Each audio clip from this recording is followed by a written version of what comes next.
আমি মামলা করছি, আমি আবার উঠাইলাম। কুমিল্লার মুরাদনগরে ধর্ষণ ও পরকীয়া বিতর্কের মধ্যেই এবার মামলা তুলে নিতে চান সেই নারী। বললেন সবাই শান্তিতে থাকুক। এদিকে মুরাদনগরের সেই ভিডিও 24 ঘন্টার মধ্যে অনলাইন থেকে সরানোর নির্দেশ দিয়েছে হাইকোর্ট। কুমিল্লার মুরাদনগরে ধর্ষণের অভিযোগে করা মামলা তুলে নিতে চাচ্ছে বাদী। তিনি পরিবারের সঙ্গে পরামর্শ না করেই মামলা করেছিলেন বলে গণমাধ্যমকে জানিয়েছেন। ধর্ষণ ও ধর্ষণের ভিডিও করার অভিযোগ এনে গত শুক্রবার রাতে মুরাদনগর থানায় মামলা করেন এক নারী। ওই নারীর দাবি, বৃহস্পতিবার রাতে তার বাবা মা বাড়িতে ছিলেন না।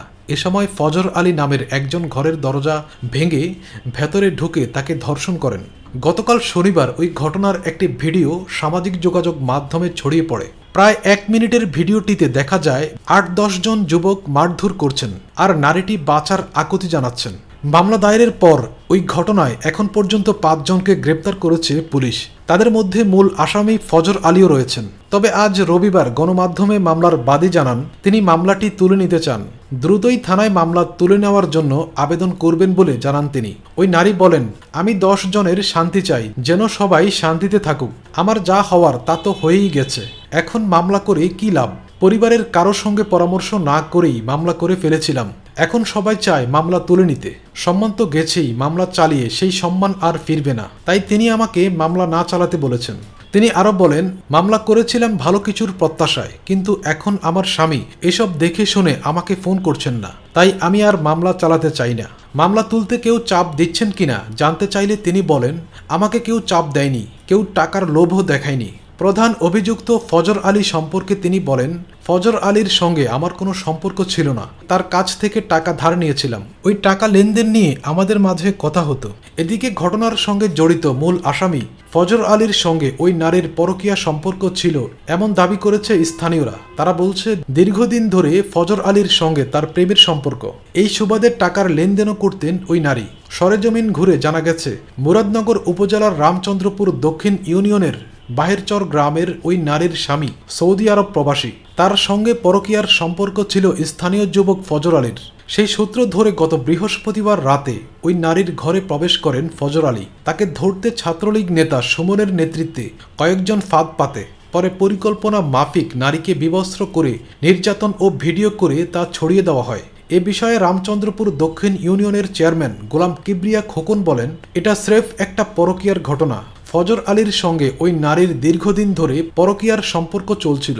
বৃহস্পতিবার ফজর আলী ওই বাড়ির দিকে রওনা করলে ইউনিয়ন ছাত্রলীগের সভাপতি সুমনের নেতৃত্বে ছাত্রলীগের বেশ কয়েকজন নেতাকর্মী তাকে হাতে নাতে ধরার জন্য ফাঁদ পাতে।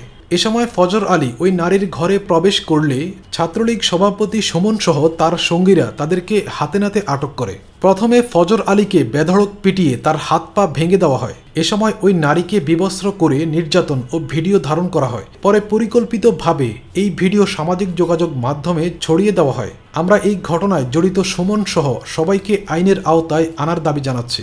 পরকীয়ার ঘটনায় জড়িত ফজর আলীর বিরুদ্ধেও আইনি ব্যবস্থা নেওয়ার দাবি জানাচ্ছি। রবিবার সকালে রামচন্দ্রপুর বাহেরচর পাঁচকিত্তা গ্রামে গিয়ে দেখা যায়, ভুক্তভোগী ওই নারীর বাড়িতে শত শত লোকজন ভিড় করছে। নির্জন বাড়ি হওয়ায় মুরাদনগর থানা পুলিশের একটি দল ওই নারীর নিরাপত্তায় মোতায়েন করা হয়েছে। সকাল 11টার দিকে কুমিল্লা জেলা পুলিশ সুপার, পিবিআই সহ বিভিন্ন গোয়েন্দা সংস্থার সদস্যকে ঘটনার তদন্ত করতে দেখা যায়। বাদীর বাড়ি থেকে প্রায় 3 কিলোমিটার দূরে আসামি ফজর আলীর বাড়ি। তার বাড়িতে গিয়ে কাউকে পাওয়া যায়নি। ঘটনার পরে ঘরে তালা দিয়ে বাড়ির সবাই পালিয়েছে বলে জানায় স্থানীয়রা। তবে ফজর আলীর বাবা বলেন, আমার ছেলে এক সময় আওয়ামী লীগ করত, তাকে ফাঁসানো হয়েছে।